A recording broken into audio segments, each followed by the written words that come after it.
nombre eterno, Gilbert K. Chesterton. Primera parte. La criatura llamada hombre. Capítulo 6. Demonios y filósofos. Me he extendido ligeramente al tratar de este mundo imaginario del paganismo que ha llenado el mundo de templos y es, por todas partes, el padre de las fiestas populares, para enlazar ahora con otras dos etapas que, a mi entender, preceden a la etapa final del cristianismo en la historia central de la civilización. La primera es la lucha entre este paganismo y otro paganismo más diluido, y la segunda, el proceso por el que el paganismo se hizo menos digno de sí mismo.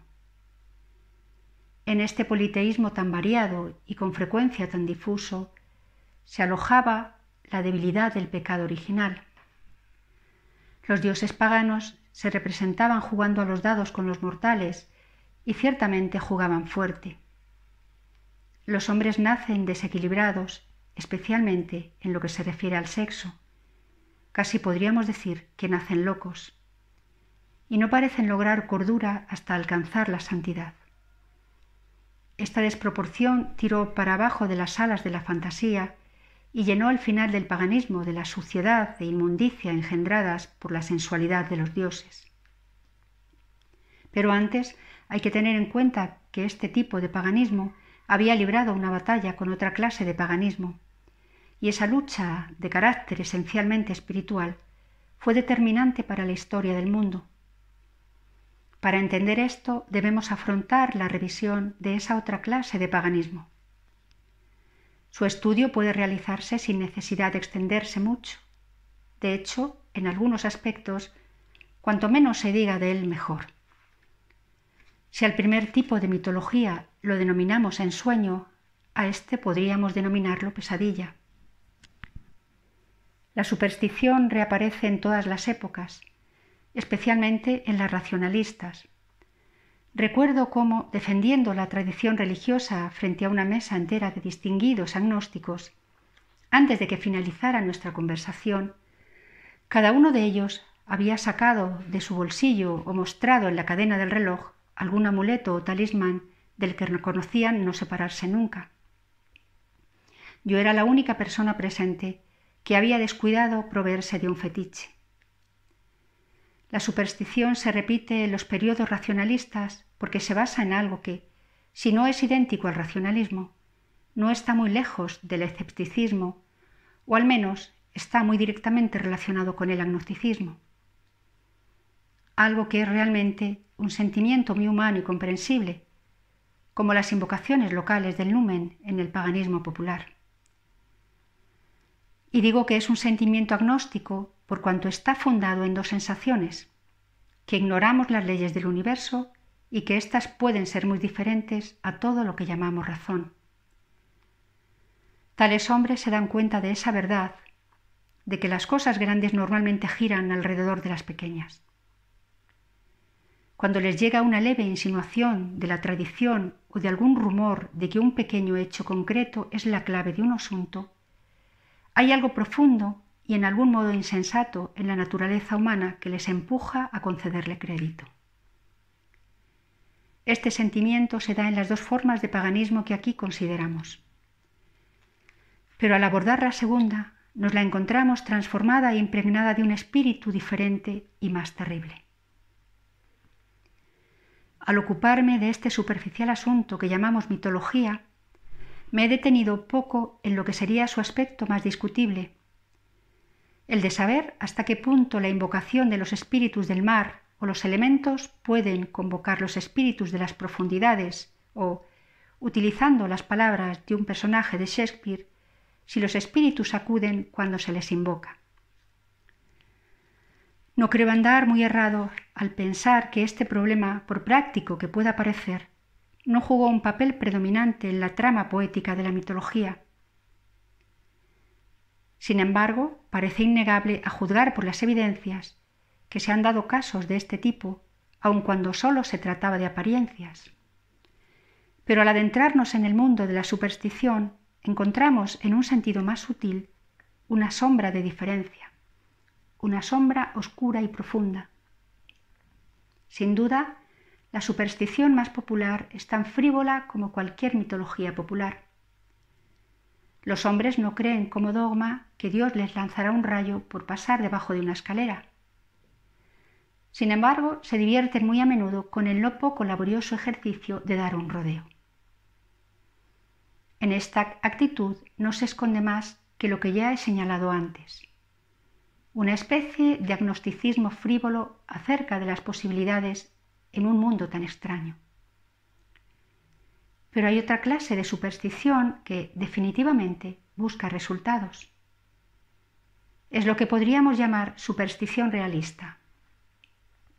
Y con esta, la cuestión de si los espíritus contestan o hacen su aparición se convierte en algo mucho más serio.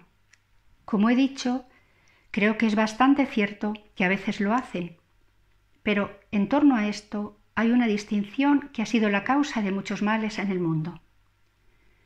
Ya sea porque la caída haya puesto en contacto a los hombres con una vecindad espiritual poco deseable, o simplemente porque a la disposición impaciente o codiciosa del hombre le resulte más fácil imaginar el mal. Creo que la magia negra de la brujería ha tenido un carácter mucho más práctico y menos poético que la magia blanca de la mitología. Imagino que se puso mucho más cuidado en el jardín de la bruja que en el bosque de la ninfa, y que el campo malvado fue aún más fructuoso que el bueno. Para empezar, un cierto impulso, quizá un impulso desesperado, condujo a los hombres hacia el poder de las tinieblas a la hora de tratar de problemas prácticos. Había una especie de sensación secreta y perversa de que los poderes ocultos podían hacer las cosas y que no había ningún absurdo en hacer aquello. Mas en esta frase se refleja exactamente la cuestión. Los dioses de la mitología estaban rodeados de una fuerte carga de absurdo en el sentido disparatado y gracioso de la palabra. Pero el hombre que consultaba a un demonio sentía lo que muchos hombres han sentido al consultar a un detective, sobre todo a un detective privado, que aquello era un trabajo sucio, pero que había que hacerlo. Un hombre no se adentra en el bosque para encontrarse con una ninfa, sino con la esperanza de encontrarla. Se trataba de una aventura más que de un encuentro. Pero el diablo cumplió con sus compromisos y, en cierto sentido, mantuvo sus promesas, aunque más tarde algún hombre deseara, como Macbeth, que las hubiera roto. En los testimonios llegados hasta nosotros de muchas razas salvajes o rudimentarias, con frecuencia nos encontramos con que el culto a los demonios se produjo después del culto a las divinidades, e incluso después del culto a una única y suprema deidad. Podemos suponer que en casi todos estos lugares sentían la divinidad suprema como un ser demasiado lejano para atender asuntos de tan poca importancia, y que los hombres invocaban a los espíritus porque eran, en un sentido más literal, espíritus familiares. Pero con la idea de recurrir a los demonios para conseguir cosas, aparece una nueva idea digna de los mismos. Se podría describir como la idea de ser digno de los demonios, de adecuarse a los requerimientos de su exigente y fastidiosa sociedad.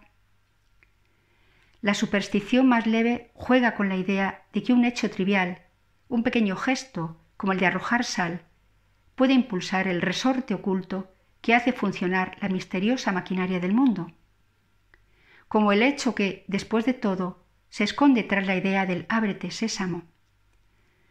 Pero con la invocación a los espíritus infernales llega la noción horrible de que el gesto no sólo debe ser muy pequeño, sino al mismo tiempo algo vil, algo semejante a las artes que podría emplear el mono más repugnante por su fealdad y su vileza. Más pronto o más tarde, el hombre cae deliberadamente en el acto más repugnante que él mismo podría imaginar, con la sensación de que su extrema actitud hacia el mal provocará algún tipo de atención o de respuesta en los poderes malignos bajo la superficie de la tierra. Este es el sentido que tiene la mayor parte del canibalismo en el mundo. Para la mayoría de la gente, el canibalismo no es una costumbre primitiva, ni siquiera bestial. Es algo artificial e incluso artístico, una especie de arte por el arte. Los hombres lo practican no porque no lo consideren horrible, sino precisamente porque lo consideran horrible. Desean, en el sentido más literal, hartarse de horrores. Por esta razón, a menudo nos encontramos con que algunas razas no educadas, como los naturales australianos, no son caníbales, mientras que otras razas mucho más refinadas e inteligentes, como los maoríes de Nueva Zelanda, pueden serlo en algunos casos. Son lo suficientemente refinados e inteligentes como para caer a veces en una actitud diabólica consciente. Pero si pudiéramos entender sus mentes, o siquiera su lengua, probablemente nos encontraríamos con que no actuaban con ignorancia, es decir, como inocentes caníbales. Lo hacen no porque no sean conscientes de que hacen mal, sino precisamente porque son conscientes de que aquello está mal. Se comportan como un decadente parisino en una misa negra, pero la misa negra tiene que ocultarse ante la presencia de la misa verdadera. En otras palabras, los demonios han permanecido en lo oculto desde la venida de Cristo a la tierra. El canibalismo de los peores bárbaros tiende a ocultarse frente a la civilización del hombre blanco. Pero antes del cristianismo, y especialmente fuera de Europa, no siempre fue así. En el mundo antiguo los demonios vagaban a menudo por el mundo como los dragones. Podían ser reconocidos y públicamente entronizados como dioses. Sus enormes imágenes se podían colocar en templos públicos en el centro de pobladas ciudades. Y por todo el mundo podemos encontrar el rastro de este hecho llamativo y sólido. Un hecho que la crítica moderna pasa por alto como algo primitivo y temprano en la evolución, cuando, curiosamente, algunas de las mayores civilizaciones del mundo fueron los mismos lugares donde se exaltaban los cuernos de Satán, no solamente hasta las estrellas, sino en la cara del sol. Tomemos como ejemplo a los aztecas y a los indios americanos de los antiguos imperios de México y Perú. Eran, por lo menos, tan avanzados como Egipto o China y únicamente tenían menor viveza que esta civilización central, que es la nuestra. Pero los que critican esa civilización central, que es siempre su propia civilización, tienen la curiosa costumbre no sólo de ejercer su legítima obligación al condenar sus crímenes, sino de idealizar desmedidamente a sus víctimas. Pretenden siempre que antes del advenimiento de Europa no existía nada salvo el Edén. Swinburne, en sus canciones antes de la salida del sol, utiliza una expresión referida a España y sus conquistas que siempre me pareció muy extraña. Y nos habla de sus pecados e hijos dispersos por tierras sin pecado, y de cómo hicieron maldito el nombre del hombre y 3 veces maldito el nombre de Dios. Puede ser razonable que dijera que los españoles eran pecadores, pero ¿por qué habría de decir que los americanos del sur no tenían pecado? ¿Por qué había de suponer que este continente estuviera poblado exclusivamente de arcángeles o santos perfectos en el cielo? Hasta en la más respetable comunidad sería algo difícil de admitir. Pero cuando nos paramos a pensar en lo que realmente sabemos de esa sociedad, el resultado es bastante divertido. Sabemos que los sacerdotes sin pecado de esta gente sin pecado adoraban dioses sin pecado, que no aceptaban como néctar y ambrosía de su soleado paraíso otra cosa que el sacrificio humano incesante, acompañado de horribles tormentos.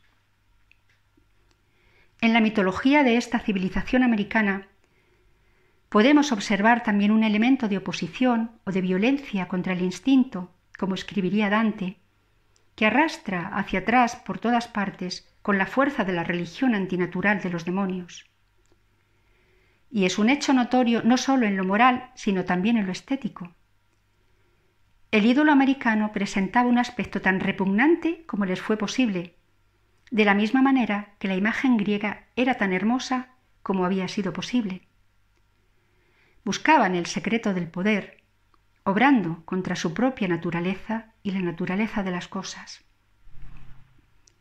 y parecía que aspiraban a llegar algún día a tallar en oro, granito o en la oscura madera rojiza de los bosques, un rostro que haría romper en pedazos el mismo espejo de los cielos. En cualquier caso, está claro que la repintada y dorada civilización de América tropical consistió sistemáticamente en los sacrificios humanos. Y, sin embargo, por lo que sé, no está nada claro que los esquimales consintieran alguna vez en los sacrificios humanos. No estaban suficientemente civilizados. Se encontraban demasiado aprisionados por el blanco invierno y la interminable oscuridad. La gélida penuria reprimió su noble rabia y congeló la genial corriente del alma.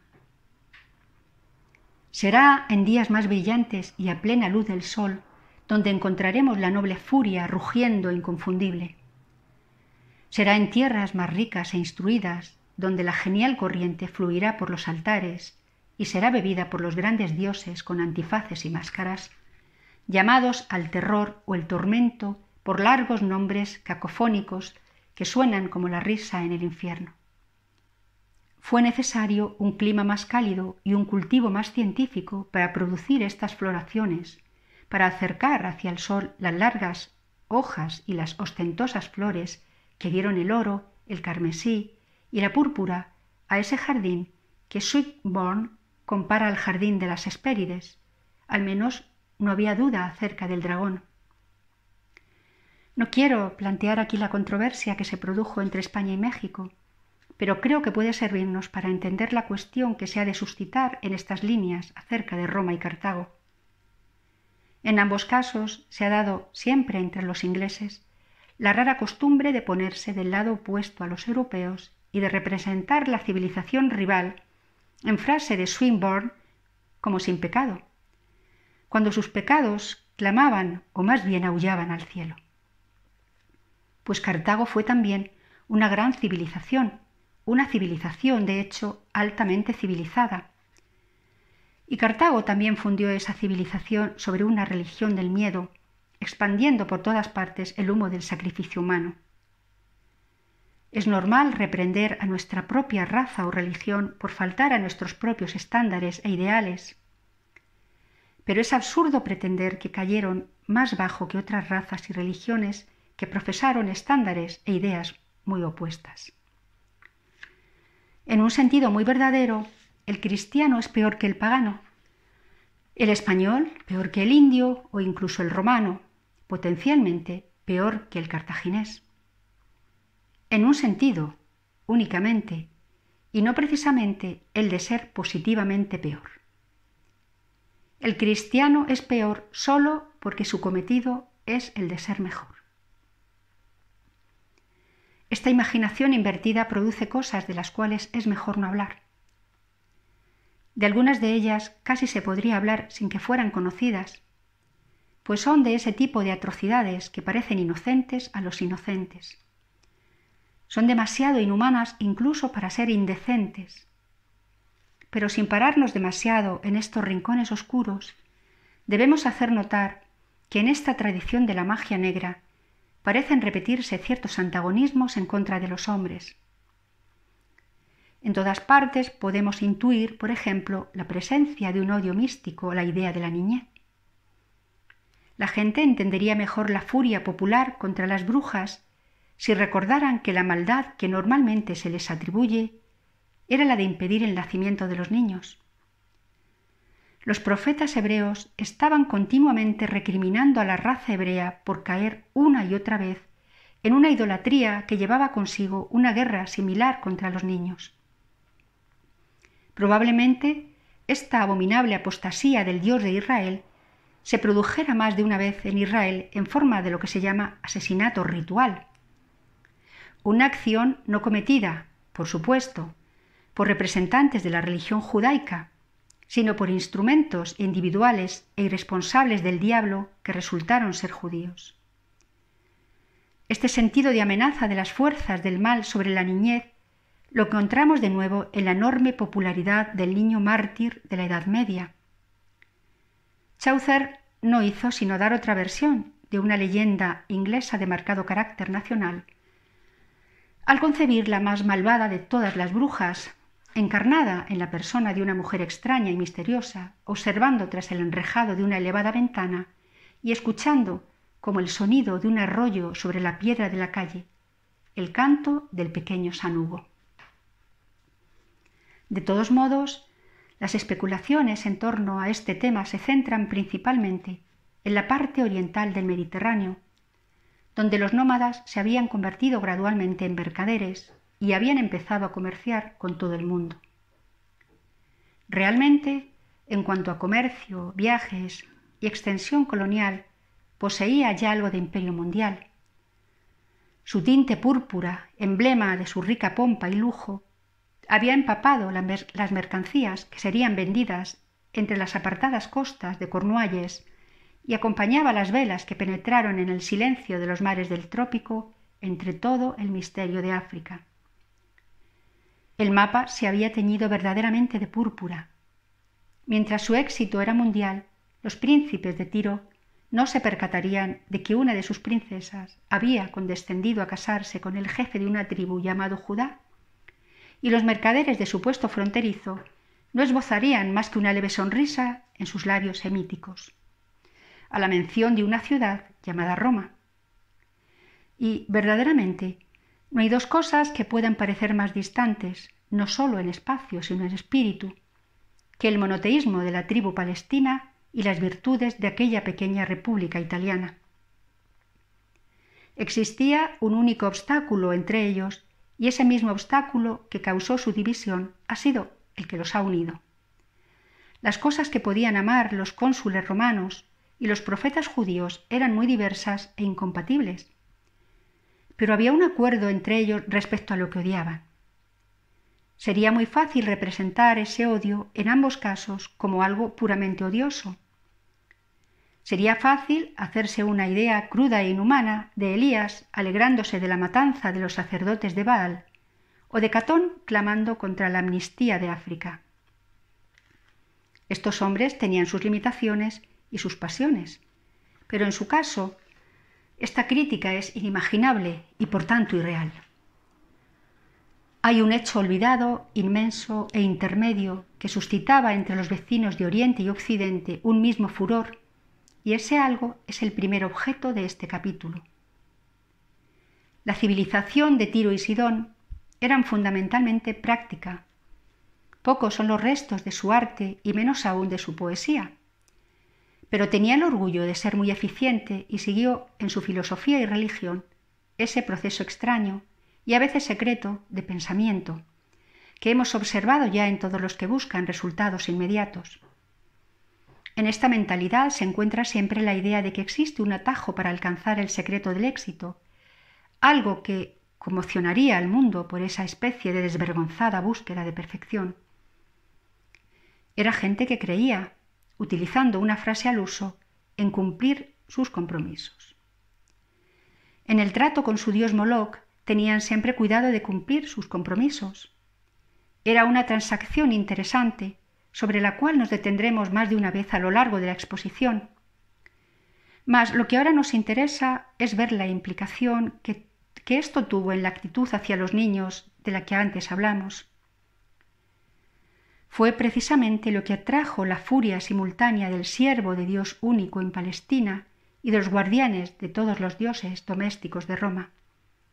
Esto es lo que desafiaba dos realidades divididas naturalmente por todo tipo de distancia y desunión, y cuya unión iba a salvar el mundo. He llamado a la cuarta y última división de los elementos espirituales en los que dividiría la humanidad pagana con el nombre de filósofos. Confieso que este apartado ocupa en mi mente muchas cosas que normalmente serían clasificadas de otra manera, y que lo que aquí llamo filosofías, en otros lugares se encontrarán denominadas como religiones. Creo, sin embargo, que mi propia descripción se puede considerar la más realista y no por ello la menos respetuosa. Pero en primer lugar debemos acudir a la forma más pura y nítida de la filosofía para tratar de delinear su perfil normal. Y este perfil se ha de buscar en el mundo de los perfiles más puros y claros. esa cultura del Mediterráneo de la que hemos estado considerando las mitologías e idolatrías en los 2 últimos capítulos. El politeísmo, o el aspecto politeísta del paganismo, nunca fue para los paganos lo que el catolicismo es para el católico. No fue nunca una visión del universo que satisfaciera todos los aspectos de la vida, una verdad completa y compleja con algo que decir acerca de todo. Satisfacía únicamente uno de los lados del alma humana, el que podemos llamar lado religioso, aunque yo considero más correcto llamarlo el lado imaginativo. Pero este lo satisfizo y hasta la saciedad. Todo aquel mundo era un tejido de cultos y cuentos entretejidos sobre el que se bordaba, como hemos visto ya, el hilo negro entre los colores más inocentes, el paganismo más oscuro, que era realmente diabólico. Pero todos sabemos que esto no quiere decir que los paganos no pensaran nada más que en los dioses, precisamente porque la mitología solo satisfacía una disposición de ánimo. Convirtieron otras disposiciones en algo totalmente diferente. Y es muy importante darse cuenta de que aquello era totalmente diferente, algo demasiado diferente para ser ilógico, algo tan ajeno que no les chocaba.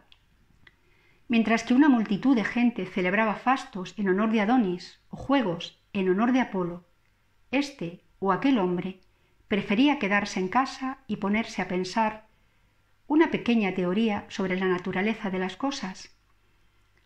Y a veces llenaría el tiempo pensando en la naturaleza de Dios, o en su caso, en la naturaleza de los dioses. Pero pocas veces se le ocurriría oponer su teoría sobre la naturaleza de los dioses a los dioses de la naturaleza.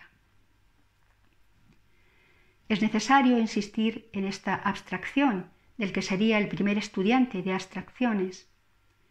No era tanto un hombre antagonista como distraído.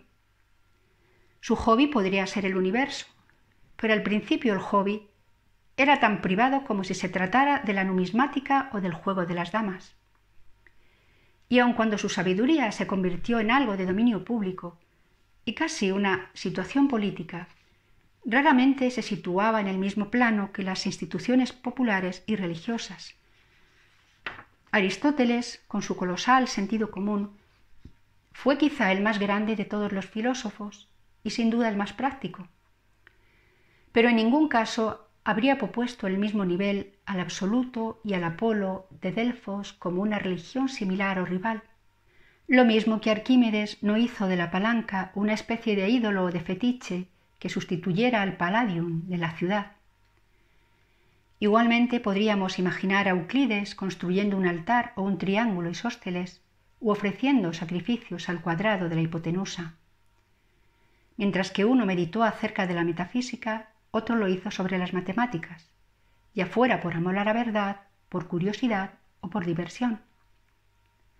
Pero este tipo de diversión nunca parece haber interferido mucho con la otra clase de diversión, la diversión de bailar o de cantar para celebrar algún romance sobre Zeus, convirtiéndose en toro o en cisne. La prueba de que hay cierta superficialidad o falta de sinceridad en el politeísmo popular es que los hombres podían ser filósofos o incluso escépticos sin entrar en conflicto. Los pensadores podrían remover los cimientos del mundo sin alterar siquiera el contorno de esa nube coloreada que se cernía sobre él. Y el hecho es que estos pensadores removieron los cimientos del mundo a pesar de que un compromiso curioso parecía impedir que removieran los cimientos de la ciudad.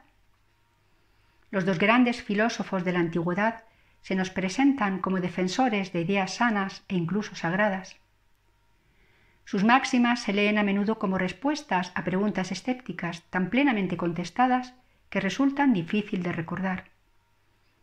Aristóteles echó por tierra cientos de anarquistas y chiflados adoradores de la naturaleza con la afirmación fundamental de que el hombre es un animal político. Platón anticipó, en cierto sentido, el realismo católico, como lo ataca el nominalismo herético, insistiendo en que las ideas son realidades, que las ideas existen, lo mismo que existen los hombres.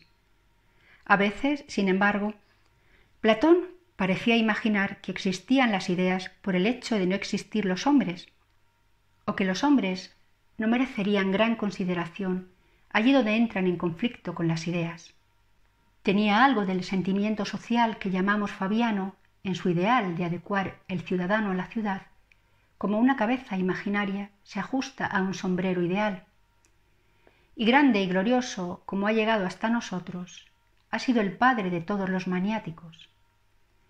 Aristóteles anticipó más completamente la cordura sacramental que suponía combinar el cuerpo y el alma de las cosas, pues consideraba la naturaleza de los hombres al mismo tiempo que la naturaleza de la moral, y miraba a los ojos tanto como a la luz. Pero aunque estos grandes hombres eran, en ese sentido, constructivos y conservadores, pertenecían a un mundo donde el pensamiento era libre hasta el punto de ser imaginativo. De hecho, le siguieron muchos otros grandes intelectos, algunos exaltando una visión abstracta de la virtud, otros interesándose de forma racionalista por la necesaria búsqueda de la felicidad en el hombre. Los primeros se denominaron estoicos y su nombre se ha hecho proverbial para referirse a uno de los principales ideales morales de la humanidad, el de fortalecer la mente hasta alcanzar una textura capaz de resistir las calamidades o incluso el dolor. Pero se suele admitir que la mayoría de los filósofos degeneraron en lo que aún llamamos sofistas, una especie de escépticos profesionales que se dedicaban a hacer preguntas incómodas y recibían una generosa paga por volverse fastidiosos al vulgo. Quizá fuera un parecido accidental con este tipo de graznidos interrogativos lo que causó la impopularidad del gran Sócrates, cuya muerte parece contradecir la tregua permanente entre filósofos y dioses. Pero Sócrates no murió como un monoteísta que denunciara el politeísmo, ni como un profeta que denunciara los ídolos. Leyendo entre líneas, se puede distinguir en su proceso una acusación correcta o equivocada, basada en una influencia puramente personal que afectó a la moral y quizá a la política.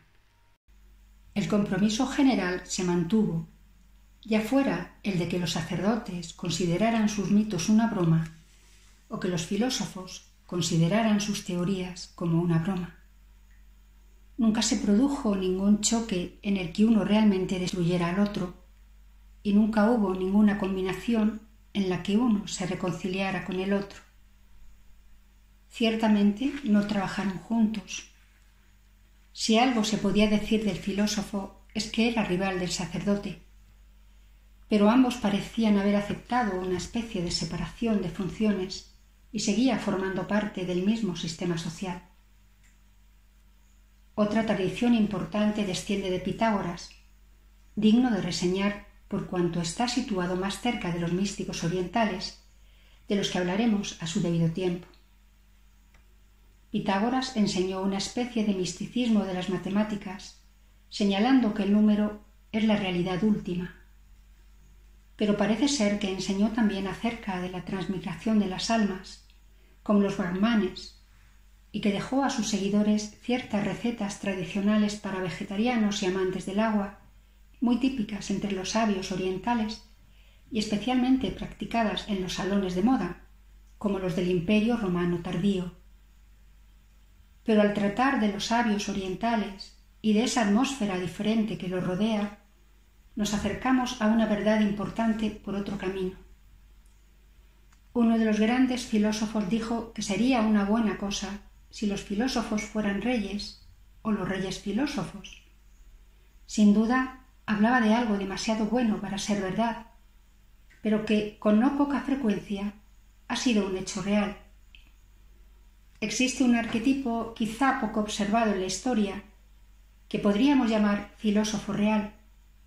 Aparte de los derechos reales, el sabio, aunque no era lo que llamamos un fundador religioso, llegaba con frecuencia a ser algo así como un fundador político.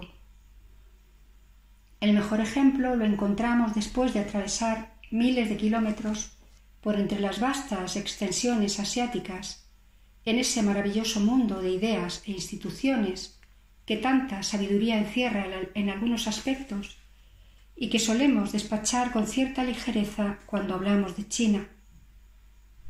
El hombre ha servido a dioses de muy diversa índole y se ha confiado lealmente a muchos ideales e incluso ídolos. China es una sociedad que ha elegido creer en el intelecto. Se ha tomado el intelecto seriamente y es posible que sea la única que lo mantenga en el mundo. Desde una época muy temprana hizo frente al dilema del rey y el filósofo, designando un filósofo para aconsejar al rey. De un individuo que no tenía nada que ver con el mundo, salvo el hecho de ser intelectual, creó una institución pública. Contó y cuenta, por supuesto, con muchas otras realidades del mismo estilo. Crea todos los cargos y privilegios mediante público examen. No tiene nada de lo que llamamos aristocracia. Es una democracia dominada por la inteligencia. Pero lo que nos interesa es que tenía filósofos para aconsejar a los reyes. Y uno de esos filósofos debió ser, sin duda, un gran filósofo y un gran hombre de Estado. Confucio no fue un fundador religioso ni un profesor de religión, y probablemente ni siquiera fuera un hombre religioso. No era ateo, sino más bien lo que llamamos agnóstico, pero lo realmente esencial es que no tiene sentido hablar de su religión. Es como si al hablar de cómo Rowland Hill estableció el sistema postal o cómo Baden-Powell organizó los Boy Scouts, señaláramos la teología como tema principal de la historia. Confucio no estaba allí para traer un mensaje del cielo a la humanidad, sino para organizar China, y debió organizarla bastante bien. Las cuestiones morales ocuparon un lugar preeminente en su sistema, pero absolutamente restringido al cuidado de las formas. La particularidad de su esquema y de su país, en contraste con el gran sistema del cristianismo, es su insistencia en la perpetuación de la vida externa con todas sus formas, lo que podría preservar la paz interna.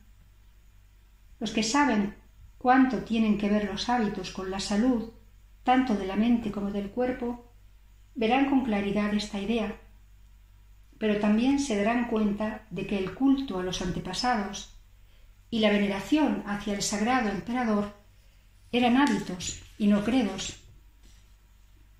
Es injusto con el gran Confucio decir que fue un fundador religioso y aún más injusto decir que no lo fue. Es tan injusto como tomarse la molestia de decir que Jeremy Bentham no fue un mártir cristiano. Pero hay algunos casos interesantes en los que los filósofos fueron reyes y no simplemente amigos de los reyes. No se trata de una combinación accidental, sino que tiene mucho que ver con la función del filósofo, y en ello podemos encontrar una de las claves de por qué la filosofía y la mitología llegaron casi a una ruptura abierta. No fue sólo porque había un tono ligeramente frívolo en torno a la mitología, sino porque había un tono algo arrogante en torno al filósofo. El filósofo despreciaba los mitos, pero también desdeñaba a la multitud y pensaba que uno y otro se ajustaban perfectamente. Rara vez se identificaba con el pueblo y menos aún con el espíritu que lo animaba. Rara vez lo encontramos entre los demócratas, pero fácilmente lo encontraremos entre los amargos críticos de la democracia. A su alrededor podía respirarse una atmósfera de ocio aristocrático y humano, y esto hacía que a los hombres de dicha posición les resultara fácil representar el papel de filósofo. Resultaba muy fácil y natural a un príncipe o a una persona distinguida jugar a ser tan filósofo como Hamlet o Teseo con el sueño de una noche de verano. Y desde épocas muy tempranas nos encontramos en presencia de estos intelectuales principescos. Uno de ellos, de hecho, lo encontramos en una de esas primeras épocas de las que tenemos noticia, sentado en el trono primitivo que miraba al antiguo Egipto. El interés que existe por el caso de Akenatón, comúnmente llamado el faraón herético, reside en el hecho de ser el único ejemplo anterior a la era cristiana de uno de estos filósofos reales que se propusieron luchar contra la mitología popular en nombre de su filosofía personal. La mayoría de ellos asumieron la actitud de Marco Aurelio, que es, en muchos sentidos, el modelo de monarca y sabio. A Marco Aurelio se le acusa de tolerar el anfiteatro pagano o los martirios cristianos. Pero esto era algo normal, considerando que para este tipo de personas la religión popular estaba al mismo nivel que los circos populares. El profesor Phillimore nos lo describe con un juicio penetrante, un hombre bueno y grande que se dio cuenta de ello.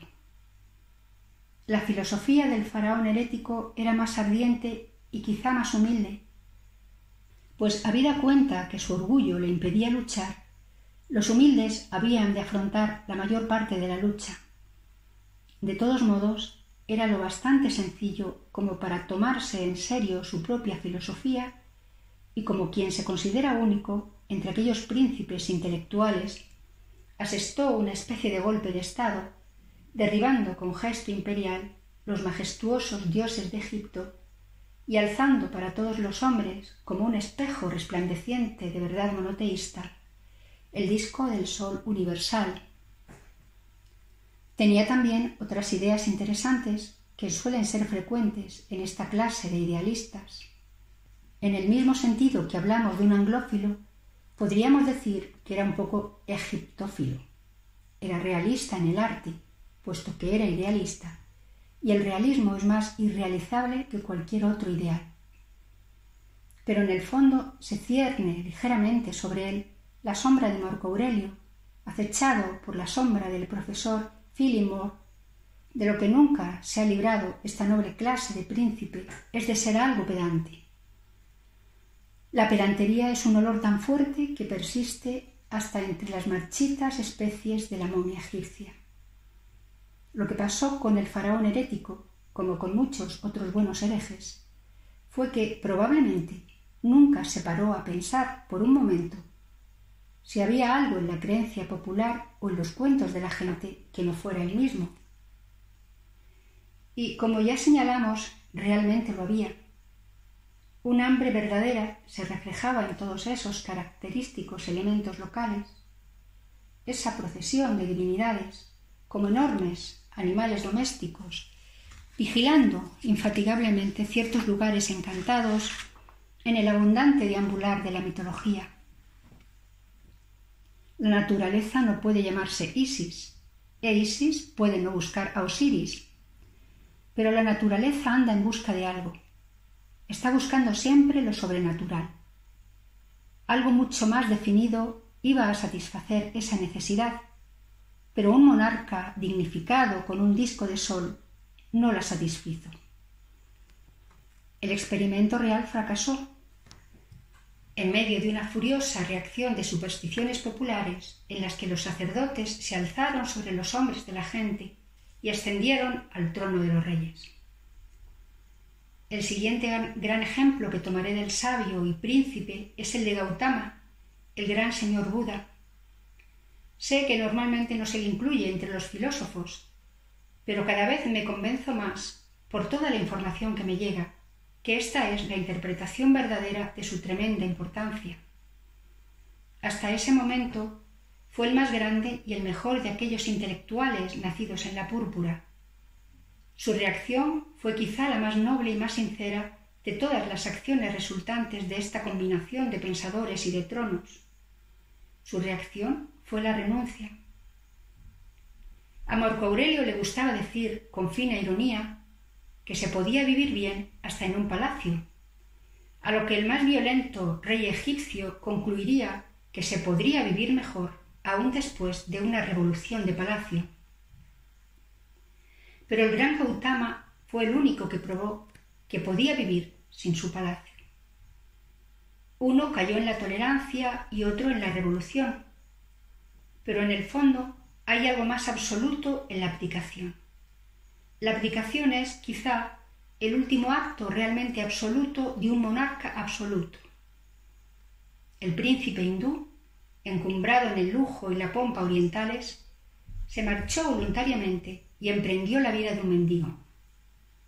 Esto es algo magnífico, pero no es ninguna guerra. No es necesariamente una cruzada en el sentido cristiano. Con ello no se resuelve la cuestión de si la vida del mendigo era la vida de un santo o la vida de un filósofo. No resuelve la cuestión de si este gran hombre va realmente a entrar en el tonel de Diógenes o en la cueva de San Jerónimo. Ahora bien, los que parecen haber estudiado a Buda con más detenimiento y los que escriben con más claridad y mayor rigor intelectual acerca de él, me convencen, al menos, de que sencillamente se trató de un filósofo que fundó una acertada escuela de filosofía y se vio convertido en una especie de divo o ser sagrado por la elevada atmósfera de misterio y escasa fundamentación científica de todas aquellas tradiciones asiáticas. Llegados a este punto, es necesario decir algunas palabras sobre esa frontera invisible y al mismo tiempo viva que atravesamos al pasar del Mediterráneo al misterio de Oriente. De ninguna cosa se extrae tan poca verdad como de los tópicos, sobre todo cuando son verdad. Estamos acostumbrados a decir cosas de Asia, cosas ciertas, pero que apenas nos sirven porque no entendemos la verdad que encierran. Decimos, por ejemplo, que Asia es arcaica, que mira hacia el pasado o que vuelve la espalda al progreso. El cristianismo mira más hacia el progreso en cuanto que nada tiene que ver con esa estrecha visión que lo concibe como una interminable queja ante las mejoras políticas. El cristianismo cree, porque así lo cree la cristiandad, que el hombre puede llegar a cualquier parte, en este mundo o en el otro, o por caminos diversos según las doctrinas.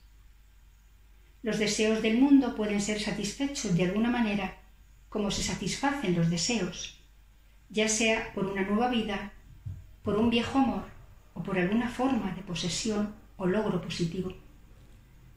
Para el resto, todos sabemos que existe un ritmo y no un mero progreso en las cosas. Las cosas ascienden y caen. Solamente para los cristianos el ritmo es un ritmo libre e incalculable. En la mayor parte de Asia el ritmo se ha solidificado en la repetición. Ya no se trata simplemente de una especie de mundo al revés. Ahora se trata de una rueda. Lo que le ha sucedido a toda esta gente tan inteligente y civilizada es que se han visto envueltos en una especie de rotación cósmica que gira sobre el hueco eje de la nada.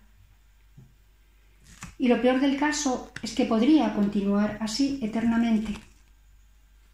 Esto es lo que queremos decir cuando decimos que Asia es arcaica, que da la espalda al progreso o que mira hacia el pasado. Por esto es por lo que contemplamos sus curvadas espadas como si fueran los arcos rotos de esa rueda cegadora y sus adornos de serpiente, como una serpiente que nunca muere. Es algo que tiene poco que ver con el barniz político del progreso. Cuando el reino de Buda se alzó para ocuparse del asunto, esta especie de sentimiento cósmico lo había impregnado casi todo en Oriente.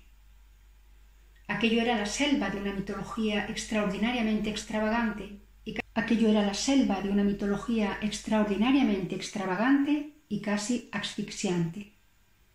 Es posible, sin embargo, que manifestemos más comprensión hacia esta popular riqueza de folclore que hacia un cierto tipo de pesimismo que podría haberla marchitado. No debemos olvidar que gran parte de la imaginería espontánea oriental es idolatría, adoración literal y concreta de un ídolo. Esto es algo que no se da en el antiguo sistema de los brahmanes, al menos desde su punto de vista. Pero esa sola frase nos trae a la memoria una realidad de mucha mayor importancia: el sistema de castas de la antigua India. Este sistema pudo haber disfrutado de algunas de las ventajas prácticas que tenía el sistema de gremios de la Europa medieval, pero a diferencia de lo que constituiría una democracia cristiana, y, en contraposición a cualquier tipo de aristocracia cristiana, concibe la superioridad social como una superioridad espiritual. Esto no solo lo separa radicalmente de la fraternidad del cristianismo, sino que le hace situarse como una poderosa montaña de orgullo entre los niveles relativamente igualados del Islam y de China. Y la permanencia de este hecho a lo largo de los siglos no es sino otra muestra de ese espíritu de repetición que ha caracterizado a las épocas desde tiempo inmemorial. Ahora bien, hay otra idea predominante que se tiende a asociar a los budistas, según lo interpretado por los teosofistas, aunque algunos de los budistas más estrictos nieguen la idea y con mayor desprecio renieguen de los teosofistas. Pero ya esté la idea en el budismo o únicamente en su lugar de nacimiento, en una tradición o en un budismo transformado, es una idea que se adecúa perfectamente a este principio de repetición. Me refiero, por supuesto, a la idea de la reencarnación. La reencarnación no es propiamente una idea mística trascendental o, en ese sentido, una idea religiosa. El misticismo concibe algo que trasciende la experiencia. La religión busca chispazos de un bien mejor o un mal peor que el que pueda ofrecer la experiencia. La reencarnación solo necesita ampliar las experiencias en el sentido de repetirlas. No es más trascendental para un hombre recordar lo que hizo en Babilonia antes de nacer que recordar lo que hizo en Brixton antes de darse un golpe en la cabeza. Sus sucesivas vidas no necesitan ser más que vidas humanas, independientemente de las limitaciones que la misma vida le puede imponer. No tiene nada que ver contemplar a Dios o invocar al diablo. En otras palabras, la reencarnación como tal no se escapa necesariamente de la rueda del destino. Es, en cierto sentido, la rueda del destino. Y ya se trate de algo que Buda fundó, encontró, a lo que renunció totalmente cuando lo encontró, la reencarnación es ciertamente algo que forma parte de esa atmósfera asiática en la que él tuvo que desempeñar su papel. Y ese papel fue el de un filósofo intelectual, con una teoría particular sobre la actitud intelectual apropiada ante ese hecho. Entiendo que los budistas puedan tomar a mal que se mantenga que el budismo es simplemente una filosofía. Si se entiende por filosofía un simple juego intelectual como el que jugaban los sofistas griegos, arrojando al aire los mundos y agarrándolos como si fueran bolas. Quizás sería más exacto decir que Buda creó una disciplina metafísica que podríamos denominar disciplina psicológica. Propuso una forma de escape al dolor humano y lo hizo sencillamente librándose del engaño llamado deseo. No sería cuestión de refrenar nuestra impaciencia para conseguir lo que deseamos, o de conseguirlo de una manera mejor o en un mundo mejor. De lo que se trataría es de evitar el mismo deseo. Si alguna vez el hombre se diera cuenta de que no hay realidad y de que todo, incluyendo su alma, se diluye a cada instante, anticiparía su desengaño y se haría insensible al cambio, prolongando su existencia, hasta donde es posible hablar de existencia, en una especie de éxtasis de indiferencia. Los budistas llaman a esto beatitud, y no vamos a detenernos a discutir el hecho. Ciertamente, para nosotros, es algo que no se distingue de la desesperación. No acierto a comprender, por ejemplo, por qué el desengaño respecto al deseo no debería aplicarse tanto a los deseos más benévolos como a los más egoístas, pues el Señor de la Misericordia parece compadecerse de la gente que vive más que de la que muere. Para el resto, un inteligente budista escribió: la explicación del budismo chino y japonés popular es que no es budismo. Sin duda, ha dejado de ser una mera filosofía para convertirse en una mera mitología. Una cosa es cierta: nunca se ha convertido en nada que se pudiera parecer lo más mínimo a lo que llamamos Iglesia. Podría parecer una broma si dijera que la historia religiosa ha sido como un juego de 3 en raya, con ceros y cruces, unos ceros que no representarían un vacío, sino los aspectos negativos de un modelo frente a los aspectos positivos de otro. Y aunque este símbolo sea solamente una coincidencia, es una coincidencia que realmente coincide. La mente de Asia se puede representar por un cero redondo, si no en el sentido de la cifra, sí al menos en el de círculo. El gran símbolo asiático de la serpiente con la cola en la boca es una imagen muy perfecta de una idea de unidad y repetición que pertenece a las filosofías y religiones orientales. Es una curva que, en cierto sentido, incluye todo y, en cierto sentido, nada. Confiesa, o más bien se jacta, de que toda discusión es una discusión en círculo. Y aunque la figura no es más que un símbolo, podemos ver qué saludable es el sentido simbólico que lo produce. El símbolo paralelo a la rueda de Buda, normalmente llamado esvástica. La cruz cristiana dibuja 4 ángulos rectos señalando audazmente en direcciones opuestas, pero la esvástica es una misma cosa, en un acto de volver a la curva recurrente, una cruz retorcida convirtiéndose en rueda.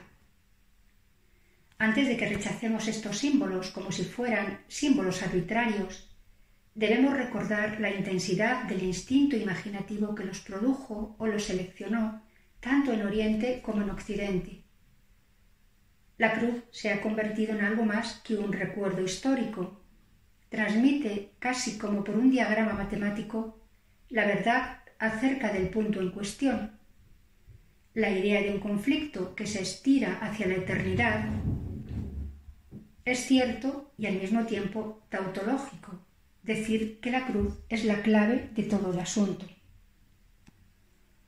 En otras palabras, la cruz, también como la figura, representa la idea de salir de ese círculo que es a la vez todo y nada. La cruz escapa a la argumentación circular por la que todo empieza y termina en la mente. Y puesto que tratamos con símbolos, nos puede servir para ilustrar este hecho esa historia que, en forma de parábola, se cuenta de San Francisco, que los pájaros que recibían su bendición se iban volando hacia los límites infinitos de los 4 vientos del cielo, dejando tras de sí el rastro de una extensa cruz sobre el cielo. Así, mientras la forma de la cruz cristiana es el reflejo de la libertad del vuelo de aquellos pájaros, la forma de la esvástica es como la de un gato que persigue su cola. Utilizando una alegoría más popular, podríamos decir que cuando San Jorge atravesó con su lanza las quijadas del monstruo, rompió la monótona soledad de la serpiente que se devoraba a sí misma y le dio algo para morder que no fuera su propia cola. Pero aunque se pudieran utilizar muchas imágenes como figuras de la verdad misma es abstracta y absoluta, y aunque a veces no es fácil de representar, sino es utilizando tales figuras. El cristianismo no apela a una verdad sólida fuera de sí misma, a algo que en este sentido es extremo así como eterno. Se basa en la realidad de las cosas, o, en otras palabras, defiende que las cosas son realmente cosas.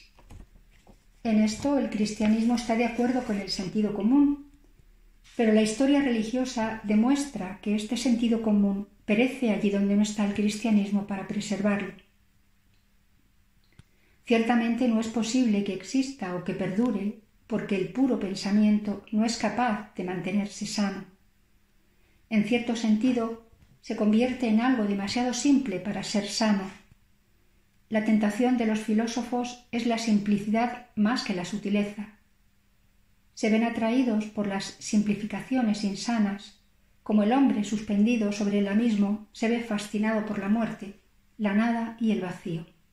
fue necesaria otra clase de filósofo capaz de mantener el equilibrio sobre el pináculo del templo sin arrojarse abajo. Una de estas explicaciones obvias, demasiado obvias, es que todo es un sueño y un engaño, y no hay nada fuera del yo. Otra es que todas las cosas se repiten. Otra, que atribuyen a los budistas, y es ciertamente oriental, la idea de que nuestro problema radica en la creación, en lo que se refiere a la diferencia de razas y caracteres, y que nada se arreglará mientras no seamos todos fundidos en una unidad. En pocas palabras, según esta teoría, la creación fue la caída. Esta teoría tiene gran importancia desde el punto de vista histórico, porque se quedó almacenada en el oscuro corazón de Asia y fue surgiendo en diversos momentos y bajo formas variadas sobre las débiles fronteras de Europa. Allí encontramos la misteriosa figura de Manes o Maniqueo, el místico de la inversión, al que deberíamos llamar pesimista, y que fue padre de muchas sectas y herejías. En otro lugar más alto distinguimos la figura de Zoroastro.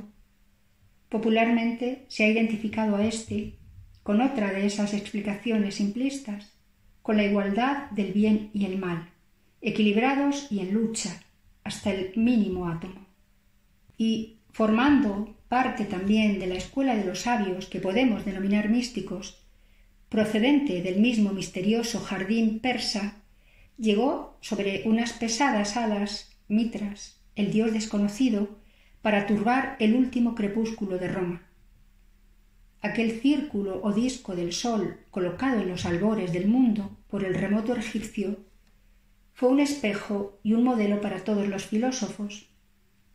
Sacaron muchas cosas de él y algunas veces se volvieron locos por su culpa, sobre todo cuando el círculo se convirtió, como en estos sabios orientales, en una rueda que daba vueltas y vueltas alrededor de sus cabezas. Pero lo que nos interesa de ellos es que piensan que la existencia se ha de representar por medio de diagramas en lugar de dibujos, y los rudimentarios dibujos de los creadores de mitos infantiles son una especie de protesta cruda y enérgica contra esa visión. No se acaban de creer que la religión no sea realmente un modelo, sino un cuadro, y menos aún que se trate de un cuadro de algo que realmente existe fuera de nuestras mentes. A veces la filosofía pinta el disco todo de negro y se llama a sí misma pesimista. Otras veces lo pinta todo de blanco y se proclama optimista. Otras veces lo divide exactamente en dos mitades, una blanca y otra negra, y se llama a sí misma dualista, como aquellos místicos persas a quienes desearía hacer justicia de tener espacio suficiente. Ninguno de aquellos filósofos podía entender una realidad que empezó a dibujar proporciones como si fueran verdaderas y dispuestas de una manera que el proyectista matemático consideraría desproporcionada. Como el primer artista de la cueva, aquello revelaba a los ojos incrédulos la idea de un nuevo propósito en lo que parecía un patrón violentamente retorcido.